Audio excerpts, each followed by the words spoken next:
4.5 centimeter needle is placed 12 centimeter away from a convex mirror of focal length 15 centimeter.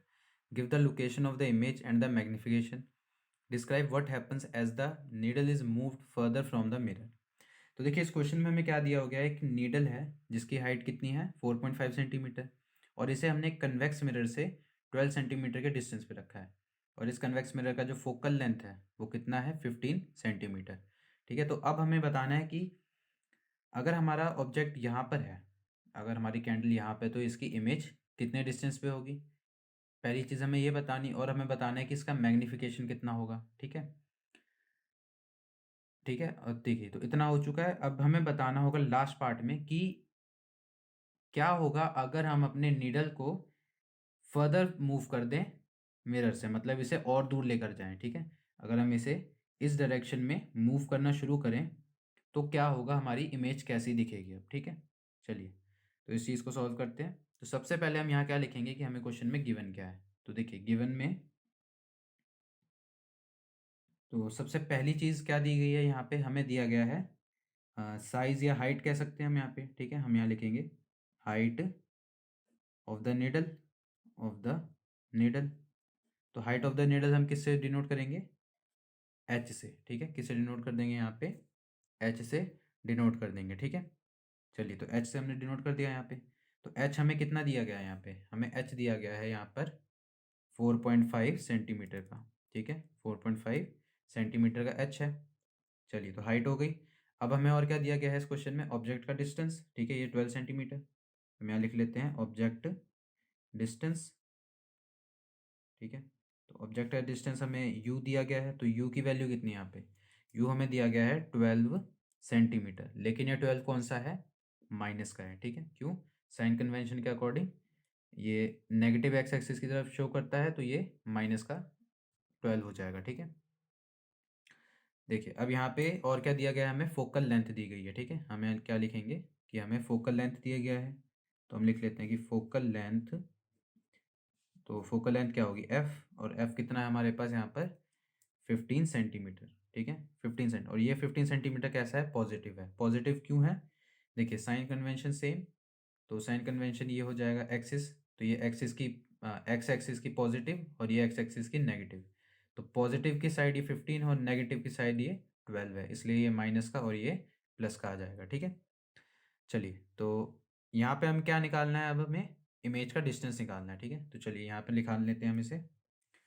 तो लिख लेते हैं कि इमेज का डिस्टेंस हमने किससे नाम दिया, यहाँ पे इमेज डिस्टेंस हमने किससे नाम दिया यहाँ पर, v से। ठीक है, हमने उसे v से डिनोट कर दिया, तो यहाँ पर हमें उसकी वैल्यू फाइंड करनी है। ठीक है, चलिए तो लिख लेते हैं कि अकॉर्डिंग टू मिरर फॉर्मूला। ठीक है, तो मिरर फॉर्मूला के अकॉर्डिंग, ठीक है, मिरर फॉर्मूला के अकॉर्डिंग क्या हमारे पास फॉर्मूला होता है कि 1/f is equal to 1/u plus 1/v। ठीक है, तो यहाँ पे हम क्या करेंगे, v निकालना है तो इसकी वैल्यू सब्स्टिट्यूट कर लेते हैं, तो यहाँ से हमें क्या मिल जाएगा 1/v is equal to 1/f minus 1/u। ठीक है, 1/f माइनस 1/u, 1/f की वैल्यू कितनी हमारे पास 1/15, और माइनस ये कितनी वैल्यू है, माइनस का 12। ठीक है, तो ये कितना आ जाएगा, ये आ जाएगा, देखिए माइनस यहाँ पर है, माइनस ये तो दोनों प्लस हो जाएंगे, और 15 और 12 का जो एलसीएम होता है, ठीक है, 15 12 का एलसीएम जो होता है वो आ जाता है 60। ठीक है, कितना आ जाता है 60, 60 आ गया, तो यहाँ पे आ जाएगा 4 और यहाँ आ जाएगा 5।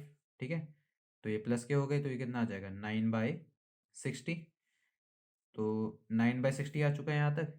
देखिए तो ये वैल्यू किसकी है, ये वैल्यू है 1/v की, तो v की वैल्यू क्या होगी, v की वैल्यू होगी 60/9, और इसे सॉल्व करने पे हमें आंसर क्या मिल जाएगा, वो होगा 6.67 सेंटीमीटर का। ठीक है, कैसा, positive.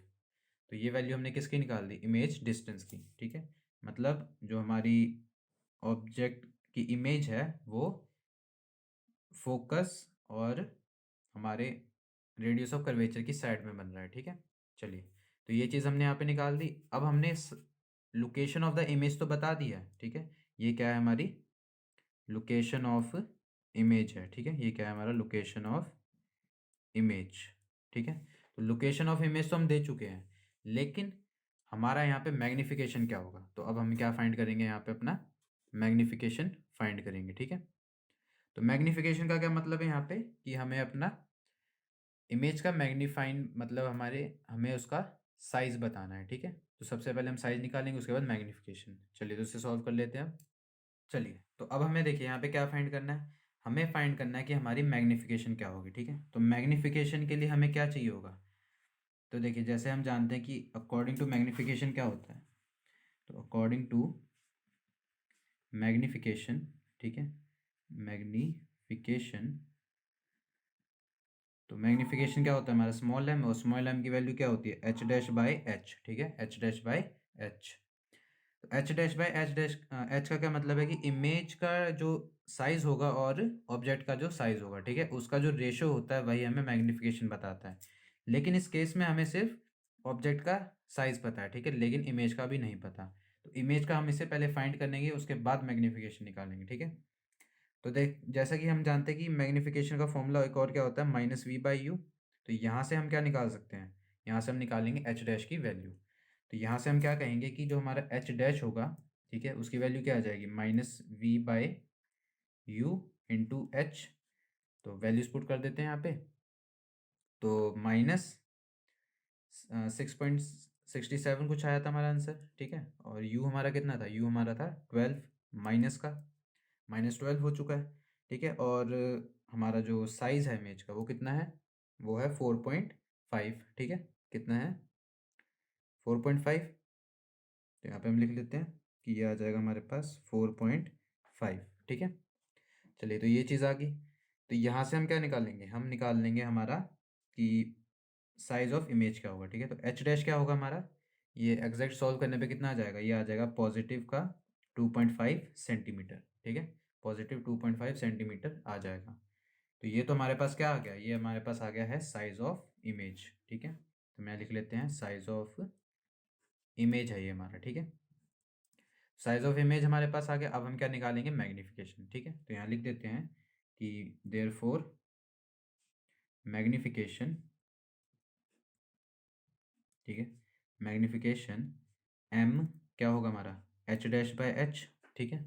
H dash by H मतलब जो हमारा एम होगा वो कितना आ जाएगा, एच डैश हमने कितना निकाला है 2.5, और एच हमारे पास कितना था 4.5।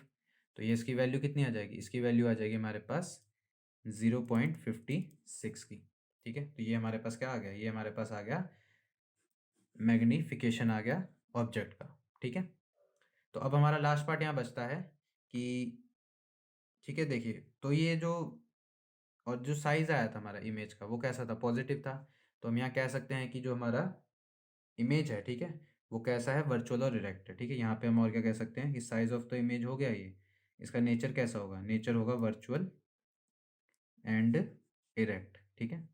तो ये चीज़ हमने यहाँ तक बता दी है। अब यहाँ पे हमारा लास्ट पार्ट बचता है कि अगर हम अपने नीडल को मूव कर दें बैक और मिरर से और दूर लेकर जाएं तो हमारे इमेज का क्या होगा, ठीक है। चलिए तो यहाँ पे हम इसके बारे में बात करते हैं। एक रफ डायग्राम बना लेते हैं हम कि ये हमारा कन्वेक्स मिरर है, ये हमारा प्रिंसिपल एक्सिस, ये फोकस, और ये हमारा सेंटर ऑफ कर्वेचर, ये हमारा पोल, और ये हमारा ऑब्जेक्ट रखा है, ठीक है। हम क्या कर रहे हैं, इसको मूव कर रहे हैं बैकवर्ड, ठीक है। तो देखिए एक केस होता है कि जब हमारा ऑब्जेक्ट इन्फिनिटी पे हो, ठीक है, जब हमारा ऑब्जेक्ट इन्फिनिटी पे हो तो हमारी जो इमेज होती है वो फोकस पे बनती है, ठीक है। कहाँ बनती है, फोकस पे, फोकस पे बनती है। इसका साइज कैसा होता है, इसका साइज होता है पॉइंट, पॉइंट साइज होता है इसका, ठीक है, बहुत छोटा साइज हो जाता है।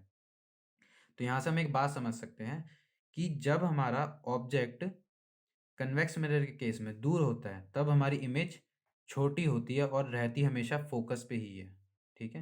यहाँ पे हम क्या बोलेंगे कि जो हमारा इमेज होता है ऑब्जेक्ट का, अगर हम ऑब्जेक्ट को मूव करें बैकवर्ड मूव करें तो जो इमेज है वो फोकस पे ही रहेगी, लेकिन उसका साइज क्या होगा, वो छोटा हो जाएगा, ठीक है। चलिए तो इस चीज़ को हम लिख देते हैं यहाँ पे कि if the needle if the needle is moved further ठीक है, moved further from the mirror, ठीक है, फर्दर फ्रॉम द मिरर, ठीक है। अगर हमारा जो निडल है उसे हम मिरर से और दूर लेके जाएं तो क्या होगा, द इमेज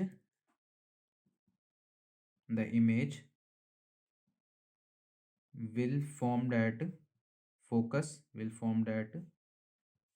फोकस पे इमेज बनेगी, लेकिन जैसा कि मैंने क्या कहा, इमेज रहेगी तो फोकस पे ही, लेकिन उसका साइज क्या हो जाएगा, छोटा हो जाएगा, ठीक है। तो हम क्या बोलेंगे, but the size will be but the size will gradually decrease, ठीक है, विल ग्रेजुअली मतलब वो लगातार डिक्रीज होता रहेगा, ठीक है, ग्रेजुअली डिक्रीज होता रहेगा, ठीक है। तो यही हमने यहाँ पे आंसर बताना था। यहाँ पे आंसर हमारा क्या है कि जब हम इसको बैकवर्ड लेके जाएंगे तो जो हमारी इमेज होगी वो फोकस पे ही रहेगी, वो फिक्स फोकस पे ही रहने वाली है, लेकिन उसका जो साइज़ होगा वो धीरे धीरे कम हो जाएगा, ठीक है। और जब ये ऑब्जेक्ट इन्फिनिटी पर पहुँच जाएगा तो उसका साइज़ कैसा हो जाएगा, पॉइंट, ठीक है। तो यही हमारा कंप्लीट आंसर है। इससे आसान सॉल्यूशन और कहीं नहीं।